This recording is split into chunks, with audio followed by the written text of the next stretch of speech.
নতুন ভিডিওতে তোমাদের স্বাগত জানাচ্ছি।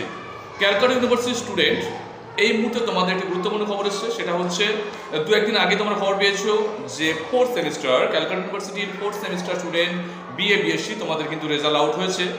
আজকে যেটা আমি তোমাদের বলছি সেটা হচ্ছে বিকমে যারা পড়ো যারা অনার্স জেনারেল মেজর, তোমাদের কিন্তু অনলাইনে যে তোমাদের রেজাল্টটা দেখতে পাবে আগামীকাল অর্থাৎ 1 তারিখ 1 ডিসেম্বর তোমরা কিন্তু রেজাল্টটা তোমরা অনলাইনে দেখতে পাবে তোমাদের সেই একই ওয়েবসাইট www.westbengalresult.nic.in এ।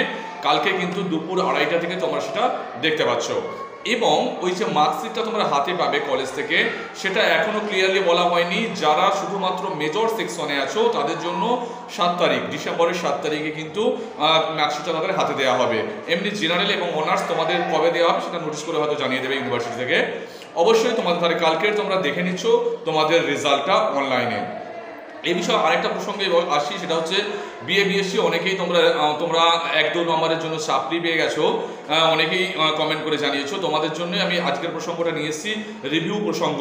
চিন্তা করার দরকার নেই কলেজে গিয়ে কথা বলবো। অনেকে বলছে স্যার কলেজে গিয়ে কথা বলবো। এক্স্যাক্টলি আগে কলেজে গিয়ে কথা বলে বিষয়টা করা হতো, কিন্তু এখন সমস্ত বিষয়টাই অনলাইন পরিষেবা। কিছুদিন পরেই নোটিশটা দেবে রেজাল্ট আউট হওয়ার, মোটামুটি 1 উইকের মধ্যেই রিভিউ করার নোটিফিকেশন জারি হয়, রিভিউ করতে হয়। আমি কিন্তু নোটিফিকেশন এলেই তোমাদের জানাবো, চিন্তা করার কিছু কারণ নেই। 2-3 নম্বর 4 নম্বর 5 নম্বর 6 নম্বর পর্যন্ত অনায়াসেই সেটা বেড়ে যায়, রিভিউ করা যায়। যাদের রিভিউ বা সাপ্লির এই ধরনের প্রবলেম হবে অবশ্যই আমার ভিডিওগুলো তোমরা লক্ষ্য রাখো। আমি কিন্তু লেটেস্ট নিউজ এলেই অ্যাবাউট রিভিউ তোমাদের জানিয়ে দেবো। ভালো থেকো, সুস্থ থেকো, দেখা হচ্ছে আবার নেক্সট ভিডিওয়ে।